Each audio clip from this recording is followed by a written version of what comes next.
Shalom pendengar yang dikasihi Tuhan dimanapun Anda berada. Sesaat lagi Anda akan menikmati siaran tunda ibadah World Revival Center, ibadah kebangunan rohani yang diadakan setiap hari Kamis jam 18.30 bertempat di BTC Ruang Balarea. Dalam ibadah ini kesembuhan selalu terjadi, dalam ibadah ini pengurapan selalu dicurahkan. Api Roh Kudus dicurahkan sehingga banyak orang mengalami pemulihan, mengalami kelepasan dan mengalami kesembuhan serta menerima berkat Allah yang luar biasa. Kami mengundang Anda untuk hadir dalam ibadah World Revival Center setiap hari Kamis pukul 18.30 bertempat di BTC Fashion Mall, lantai P1 Ruang Balarea. Selamat menikmati siaran tunda ini. Tuhan Yesus memberkati. Roh Kudus, kami buka hati kami untuk setiap firman-Mu,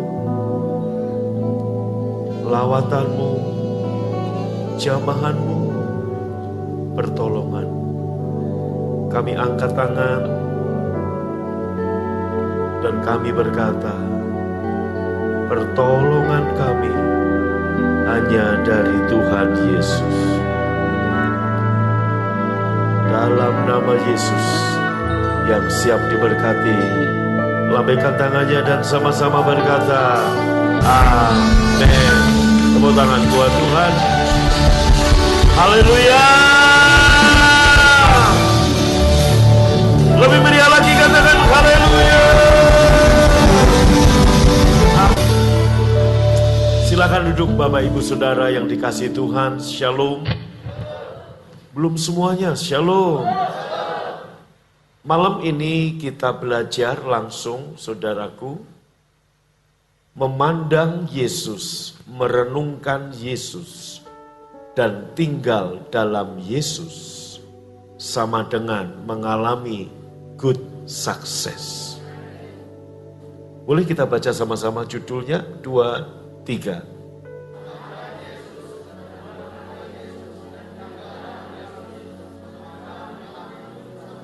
Amin. Perhatikan saya, berapa banyak yang mau mengalami good success? Gimana caranya? Memandang Yesus, merenungkan Yesus, dan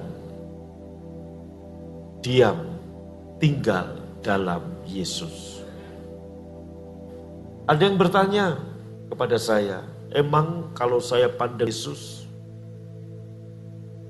apakah kemudian hidup saya berubah? Memang kalau saya pandang Yesus, apakah kemudian bisnis, toko, pekerjaan saya diberkati? Apakah ketika saya pandang Yesus, anak-anak saya mengalami sesuatu yang baik? Saudara, seperti pertanyaan yang simpel, tapi saya mau katakan buat saudara, ada kuasa saat kita memandang Tuhan Yesus. Amin. Next, saudara. Dalam Bilangan pasal 21 ayat 9, Musa membuat ular tembaga dan menaruhnya pada ujung sebatang tiang. Baca sama-sama. Setiap orang yang telah dipagut ular menjadi sembuh apabila ia memandang ular tembaga itu. Ada kuasa ketika Bapak, Ibu, Saudara, dan saya memandang Yesus. Satu peristiwa orang-orang Israel yang sedang sekarat karena dipagut ular. Sebagian dari mereka mati. Sebagian dari mereka sedang sekarat mempertahankan hidup. Sebagian dari mereka baru digigit ular dan mulai demam kepanasan. Tetapi setiap orang yang telah dipagut ular menjadi sembuh apabila ia memandang ular tembaga itu. Artinya ketika mereka memandang patung ular tembaga itu gambaran dari penghukuman yang ditimpakan pada tubuh Yesus. Mereka yang memandangnya menjadi sembuh. Malam ini Bapak Ibu Saudara, dimanapun saudara berada, yang onsite maupun yang online. Yang online mungkin hari ini engkau ada dalam keadaan sakit. Apa bisa Pak kita pandang Tuhan dan Tuhan sembuhkan? Ya, ketika mata hati kita tertuju kepada penghukuman yang telah Tuhan tim Yesus sudah dipuaskan, murka Allah sudah dipuaskan pada penghukuman di kayu salib. Ketika engkau memandang hal ini, ada kuasa dari salib mengalir dan menyembuhkan saudara. Ketika engkau memandang dan mempercayainya, bahwa Anda dan saya punya hak yang sudah dibayar dengan darah Yesus.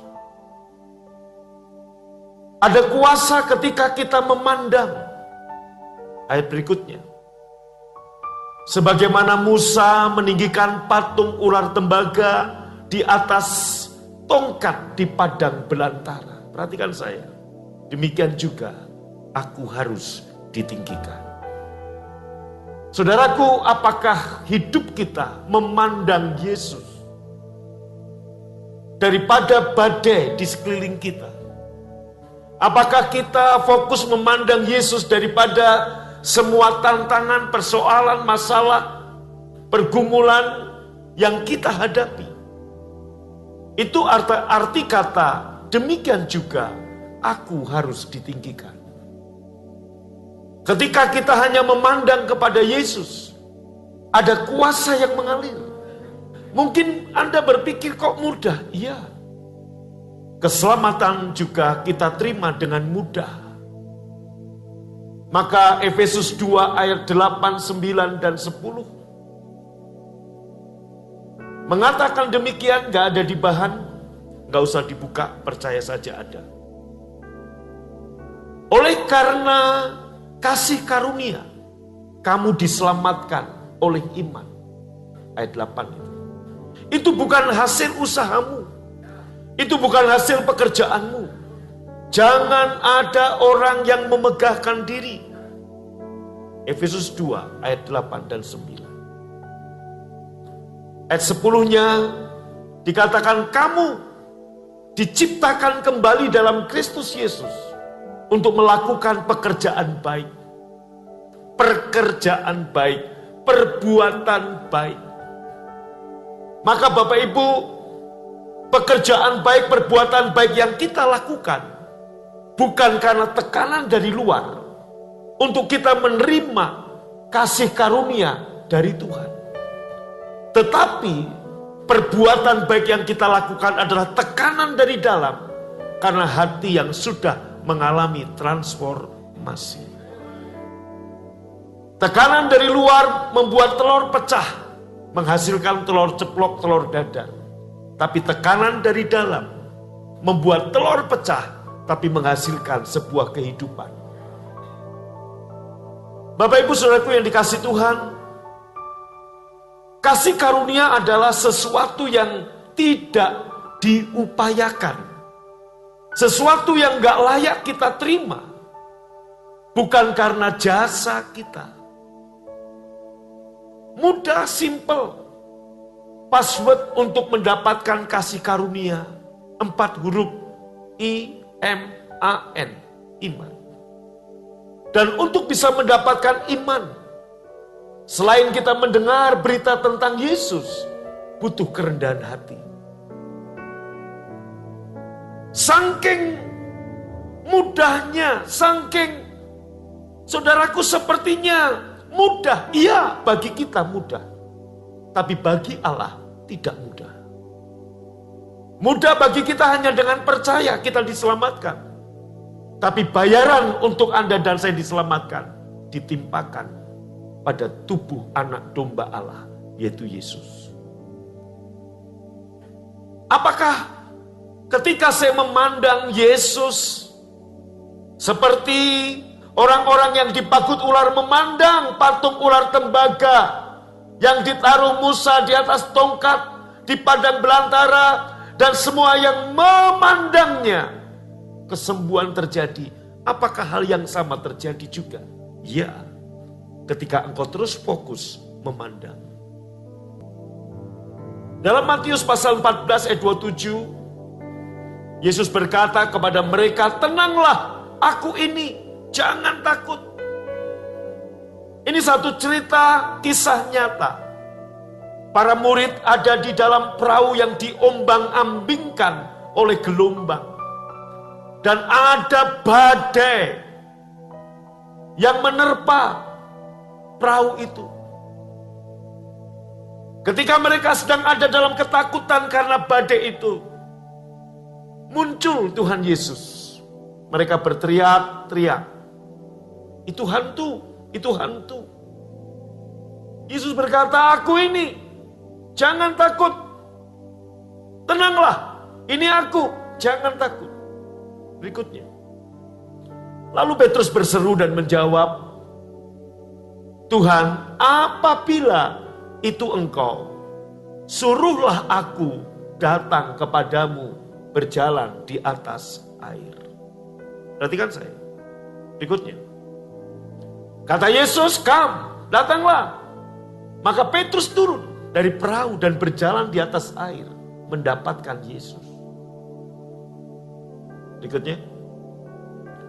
Tetapi ketika dirasanya tiupan angin, takutlah ia. Dan mulai tenggelam lalu berteriak, Tuhan, tolonglah aku. Apakah yang menenggelamkan Petrus? Badai?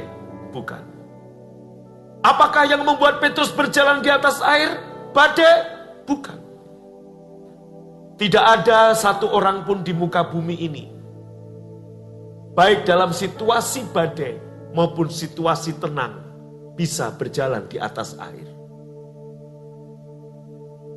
Apakah jika Danau Galilea, tempat di mana mereka sedang berlayar itu mencari ikan, tenang, teduh, dan kemudian Petrus dan teman-teman yang lain bisa berjalan di atas air? Tidak. Apa yang membuat Petrus bisa berjalan di atas air, melangkah dari alami menjadi supranatural? Karena memandang Yesus. Hal yang sama. Perhatikan baik-baik. Entah di tengah badai, entah di situasi tenang. Ketika Bapak, Ibu, Saudara, dan saya memandang pada Yesus, hal yang supranatural terjadi dalam hidup kita. Boleh tepuk tangan buat Tuhan. Hal yang ilahi, yang mustahil terjadi dalam bisnis, terjadi dalam kesehatan saudara, terjadi dalam keuangan saudara. Amin. Maka saya katakan, apakah ada seorang pria, wanita yang bisa berjalan di atas air ketika semua everything is okay, perairan tenang, tidak ada badai, tidak ada topan, tidak ada angin ribut? Tidak juga. Jadi yang membuat Petrus bisa berjalan di atas air bukan badainya, bukan perairan yang tenang, tetapi yang membuat Petrus berjalan di atas air karena dia meninggalkan yang alami menjadi supranatural karena memandang Allah yang supranatural.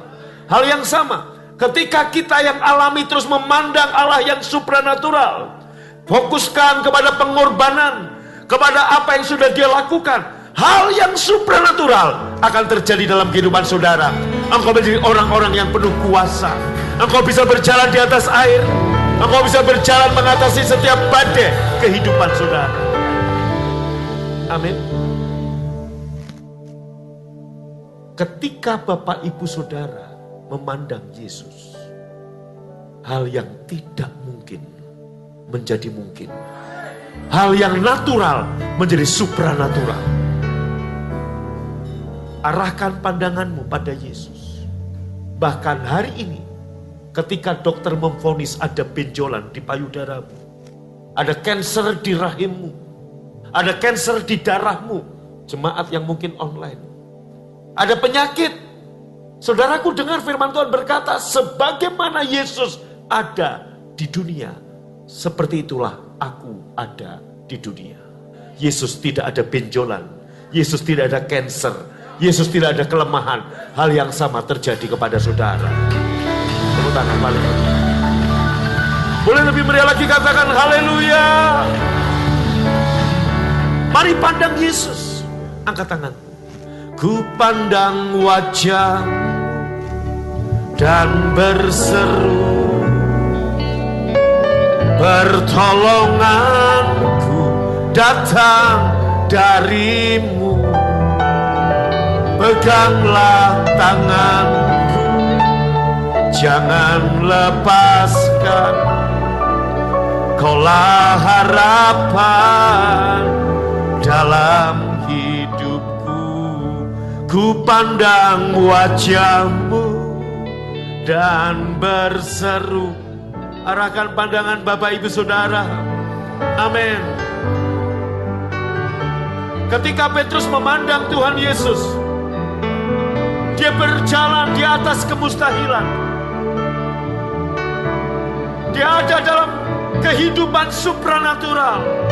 Harapan dalam hidupku. Amin. Amin. Ketika dirasanya tiupan angin keras. Artinya ketika Petrus memalingkan mukanya, tidak lagi memandang yang adikodrati, yang supranatural, yang Allah luar biasa itu. Petrus mulai tenggelam.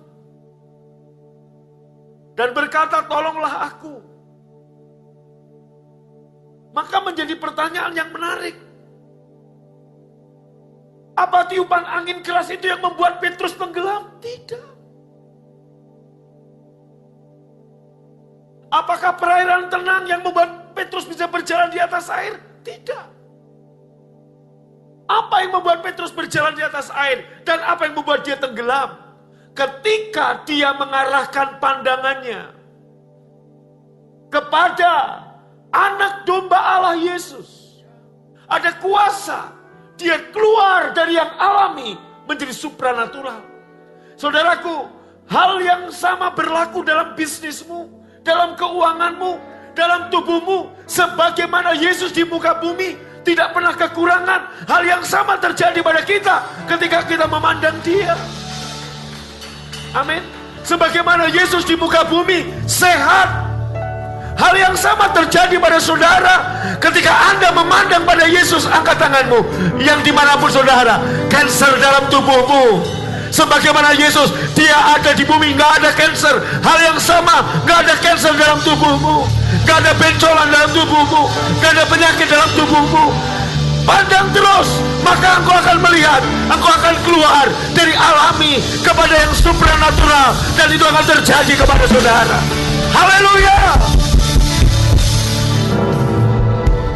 Ketika Petrus memandang Yesus, dia menjadi sangat berkuasa. Dengarkan baik-baik. Dia menjadi sangat berkuasa. Dari mana saya bisa berkata demikian? Loh, kok bisa manusia biasa bisa berjalan di atas air?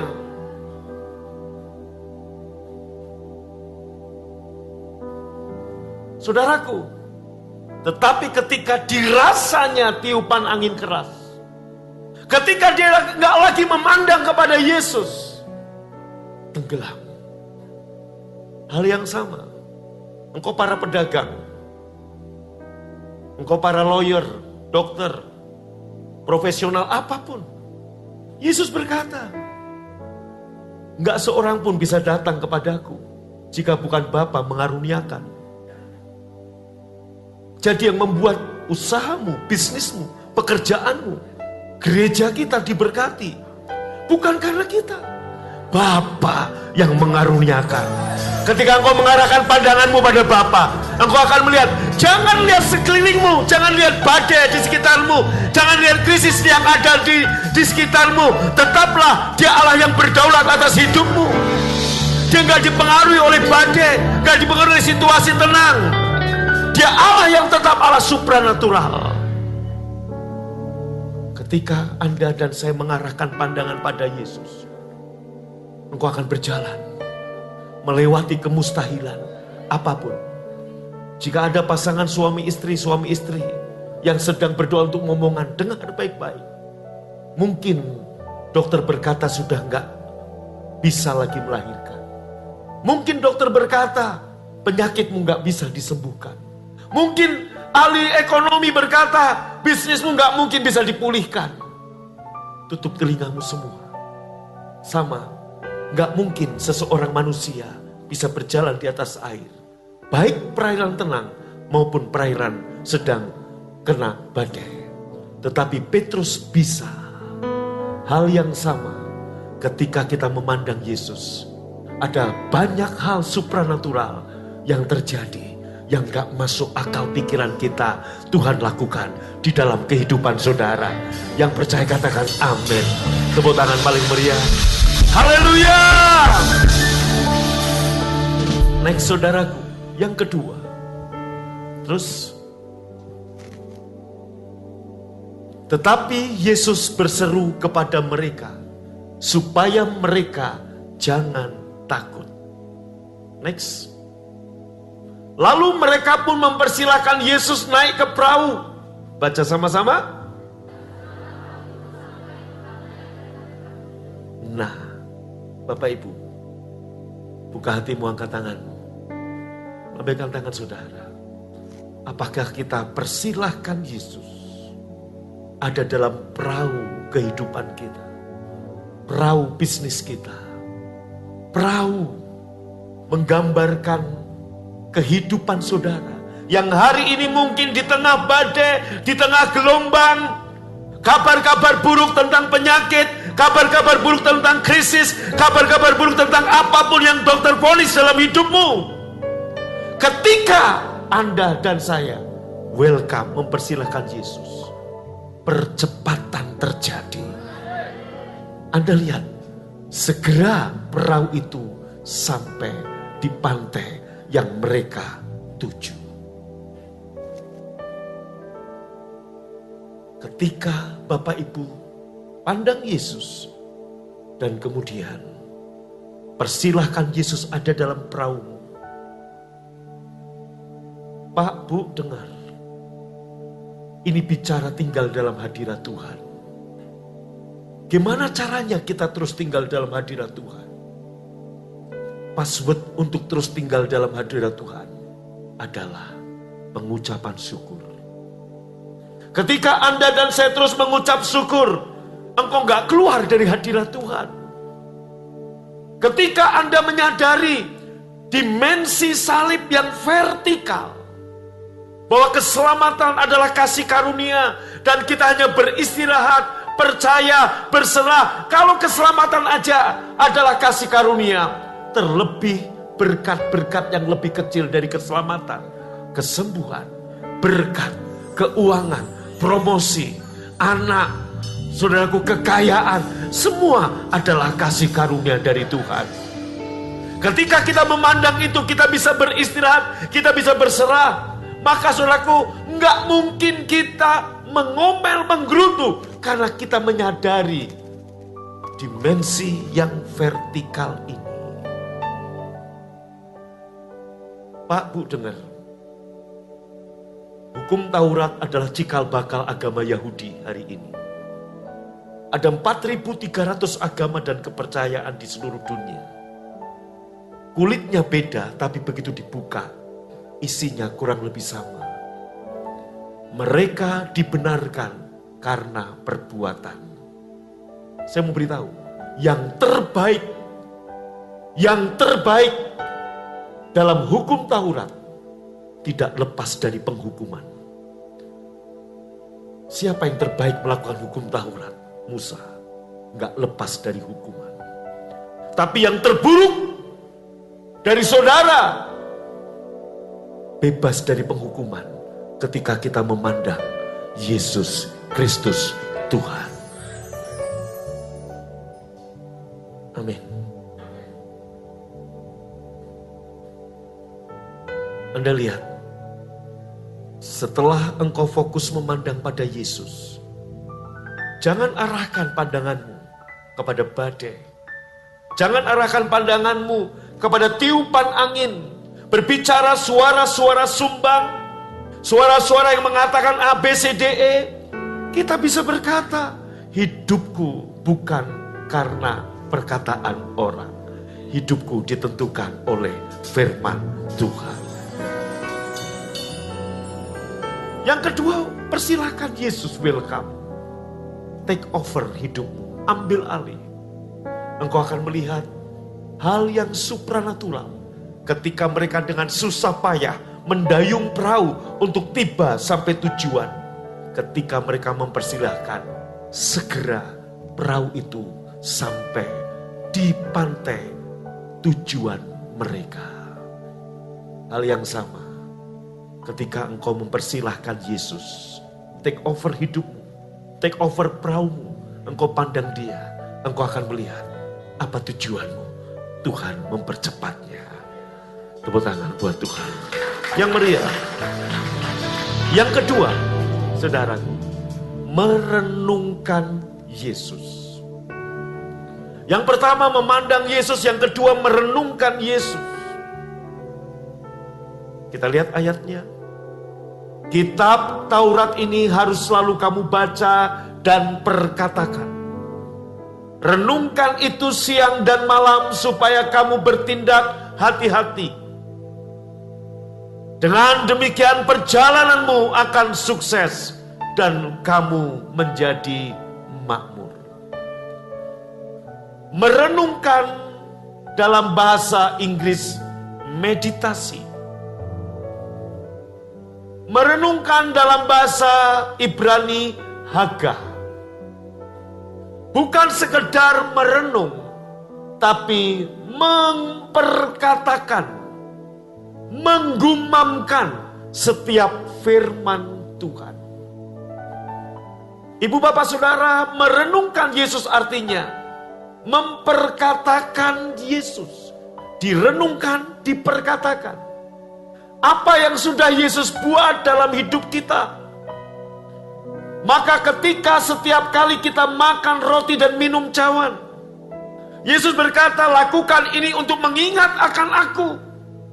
Mengingat akan aku bicara apa? Kita berkata, Tuhan, apa yang kau lakukan bagiku? Engkau mati bagiku. Tubuhmu dicambuk, tubuhmu dipukuli. Untuk apa? Membebaskan aku dari penghukuman dunia. Dan engkau mati di kayu salib, membebaskan aku dari penghukuman api kekal di neraka. Menggumamkan Yesus, merenungkan Yesus artinya memakan setiap firman, roti hidup. Maka saya pernah khotbah beberapa waktu yang lalu, setiap orang yang makan firman tidak akan sama lagi hidupnya. Setiap orang yang makan roti hidup tidak akan sama lagi hidupnya. Back to Bible, kembali kita gerakan membaca Alkitab setiap hari, merenung, mengucapkannya, merenung Yesus. Amin. Merenung Yesus. Satu contoh, kita bisa berkata, Tuhan adalah gembalaku, takkan kekurangan aku. Ketika kita merenungkannya, Yesus adalah gembalaku, takkan kekurangan aku. Yesus adalah gembalaku, takkan kekurangan aku. Dia membaringkan aku di padang rumput hijau. Dia menuntun aku ke air yang tenang. Dia menyegarkan jiwaku. Ketika Anda merenung Yesus, hagah, mendeklarasikan firman, menggumam firman, engkau akan melihat satu perubahan hidup dalam dirimu. Inilah yang Daud lakukan. Selain yang pertama memandang Yesus, yang kedua merenungkan Yesus siang dan malam setiap hari. Daripada Anda merenung pandemi yang belum ada akhirnya. Daripada kita terus mendengar berita-berita tentang Brigadir J dan yang lain. Daripada, bukan berarti kita nggak boleh menonton berita, melihat hal-hal seperti itu. Tetapi saudaraku, nggak mengubah apapun dalam hidupmu. Tapi ketika engkau merenungkan Yesus, engkau akan melihat, engkau sedang makan Yesus. Setiap orang next yang makan aku. Anda lihat, iman timbul dari mendengar firman Kristus. Ketika Anda mendengar khotbah-khotbah tentang Yesus, berita-berita tentang Yesus, itu akan timbul iman. Renungkan itu, kunyah itu, gumamkan itu. Hidupmu tidak akan sama lagi. Amin. Next, saudara. Itu sebabnya orang-orang menjadi percaya karena mereka mendengar berita. Dan berita didengar karena ada orang yang memberitakan tentang Kristus. Maka Bapak Ibu, seperti pujian semalam, I coming back to the heart of worship, and it's all about you, all about you, Jesus. Semua tentang Yesus. Mimbar harus mengkhotbahkan Yesus. Mimbar harus memberitakan tentang firman Kristus. Kenapa? Sebab saudaraku, kunci untuk Anda good success, mengalami hal yang supranatural, pandang Yesus, renungkan Yesus.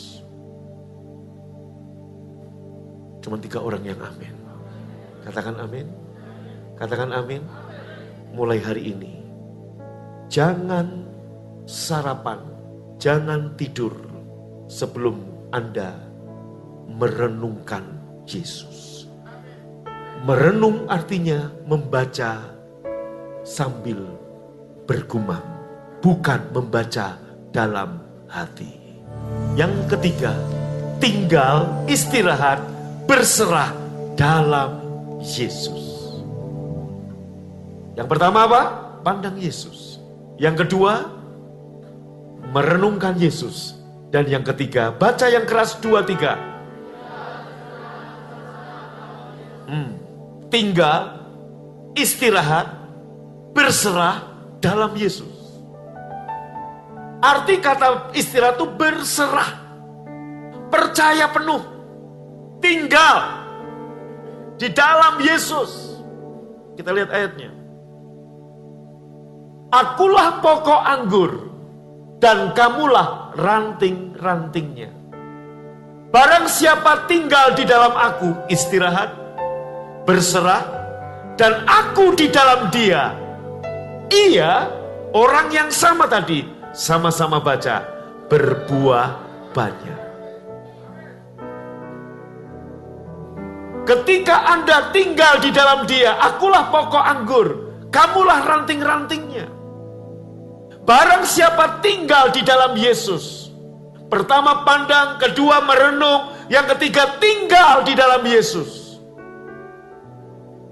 Artinya berserah, istirahat, percaya penuh, dan aku di dalam dia, orang yang sama, yaitu saudara dan saya, berbuah banyak. Berbuah banyak. Katakan dengan saya apa? Berbuah banyak. Next, saudaraku. Atau menghasilkan banyak buah. Good success. Anda akan berjalan di atas air kemustahilan. From grace to grace, from glory to glory, dan sebagainya. Dan Anda akan mengerjakan banyak perbuatan baik, pemberitaan Injil, menolong sesama, menjadi berkat bagi orang lain, dan sebagainya. Sebab di luar aku, kamu tidak dapat berbuat apa-apa, alias gagal total. Pak, maksudnya apa tinggal di dalam Yesus? Beristirahat, berserah penuh, pada karyanya yang sudah sempurna. Karyanya sudah sempurna buat saudara. Dia mati untuk saudara. Maka setiap kali kita makan tubuh dan minum darah Tuhan, kita diingatkan pengorbanannya yang sudah selesai. Murka Allah sudah dipuaskan di kayu salib. Maka seperti Musa meninggikan patung ular tembaga, aku, kata Tuhan, harus ditinggikan.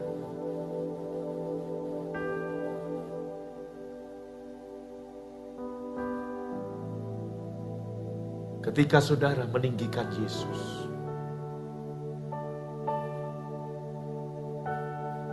amin, memandang Yesus, merenungkan Yesus, dan berserah, percaya penuh. Maksudnya percaya penuh, berserah apa Pak? Bu, dengerin.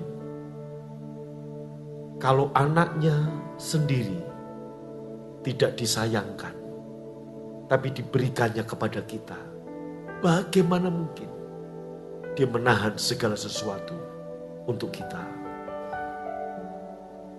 Orang paling baik di kota Bandung masih mungkin memberimu rumah. Orang paling baik di kota Bandung masih mungkin memberimu mobil.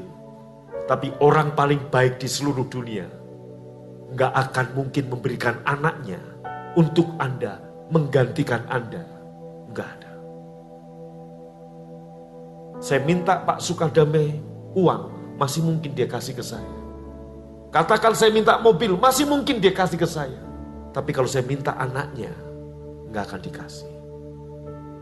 Kalau Yesus mau memberikan anaknya untuk saudara, apa yang ditahan? Masa depan? Keturunan? Keuangan? Kesembuhan? Gak ditahan. Malam ini, pandang Yesus. Engkau akan melihat dari salib Tuhan mengalir mujizat, mengalir kesembuhan, mengalir pertolongan. Engkau akan keluar dari manusia alami menjadi supranatural. Pandang dia terus, engkau akan berkuasa atas badai kehidupan. Engkau akan berkuasa atas krisis. Amin. Yang membuat Petrus berjalan di atas air. Karena yang supranatural ada dalam dirinya ketika dia memandang yang supranatural. Hal yang sama ketika Anda memandang Yesus, Anda akan melihat perjalanan yang natural ini akan diubah Tuhan menjadi perjalanan yang supranatural. Perkara-perkara yang supranatural akan terjadi dalam bisnismu, dalam studimu, dalam pekerjaanmu, dalam pelayanan, dalam gereja ini, dalam keuangan kita. Haleluya! Bangkit berdiri saudara. Kau bersamaku.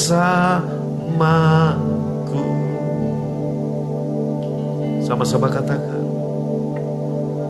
Kau bersamaku.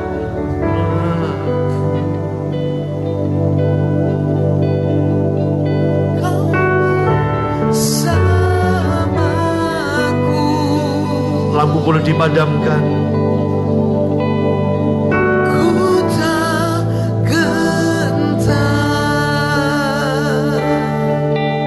Kau di dalamku, kau di dalamku,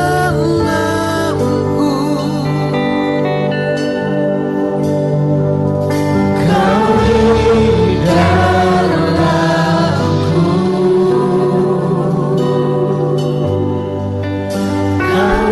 ku tak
Ibu angkat roti dengan tangan kanan.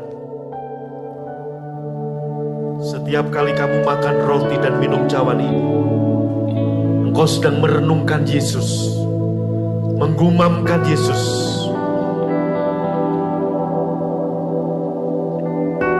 Lakukan ini untuk mengingat akan aku, untuk merenung akan kasihku, pengorbananku buatmu. Bukankah roti yang kita pecah-pecahkan ini adalah persekutuan dengan tubuh Tuhan Yesus? Yang percaya ambil dan makan dalam nama Yesus.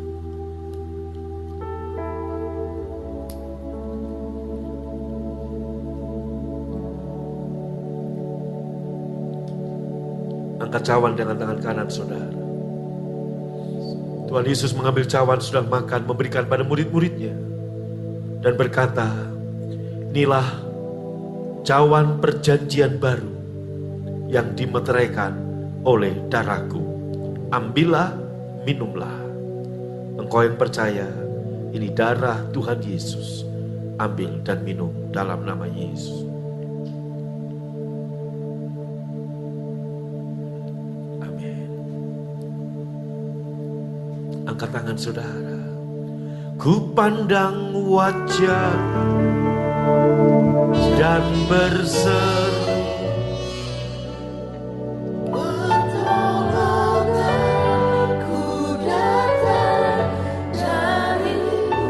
katakan, Tuhan tolong saya. Amin, amin. Haleluya.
Percaya ketika kami memandang Yesus, merenungkan dan tinggal dalam Yesus, maka kami beralih dari natural ke supranatural dalam masa depan, dalam bisnis, dalam pekerjaan, dalam keuangan, dalam kesehatan, bahkan dalam pelayanan gereja BFA. Kami berjalan dalam supranatural. Amin, amin, amin. Kami percaya sebagaimana Yesus hidup di muka bumi, seperti itulah saya bebas dari penyakit, bebas dari kegagalan, sehat, kuat, makmur, panjang umur, diberkati Tuhan. Haleluya. Terima kasih untuk malam ini, untuk firman-Mu. Terima kasih untuk tubuh dan darah-Mu. Dan sebagai tanda syukur, kami mau membawa persembahan kami. Berkati setiap tangan yang memberi, yang membalikan perpuluhan. Berkati mereka semua. Dan sebelum kami pulang, kami terima berkat Tuhan. Arahkan hatimu, angkat tanganmu. Tuhan memberkatimu dan melindungimu. Tuhan menyinarimu dengan wajahnya, serta memberimu kasih karunia. Tuhan menghadapkan wajahnya kepadamu dan memberimu damai sejahtera. Pulanglah kekasih-kekasih Tuhan, dan terimalah berkat yang berlimpah-limpah. dari Bapa di surga, cinta kasih dari Tuhan Yesus, dan persekutuan yang manisnya Roh Kudus menyertai, memberkati engkau dari sekarang sampai selama-lamanya. Yang percaya diberkati berkata amin. Tepuk tangan buat Tuhan, amin. Anda baru saja mengikuti cuplikan siaran tunda ibadah World Revival Center yang terjadi di hari Kamis jauh lebih dahsyat dari apa yang Anda dengar. Oleh karena itu, kami mengundang Anda untuk hadir dalam ibadah World Revival Center setiap hari Kamis bertempat di BTC Fashion Mall, lantai P1 Ruang Balarea pukul 18.30. Dan bagi Anda yang rindu didoakan, SMS kami di 0818218737. Untuk informasi hubungi 6126088. Tuhan Yesus memberkati.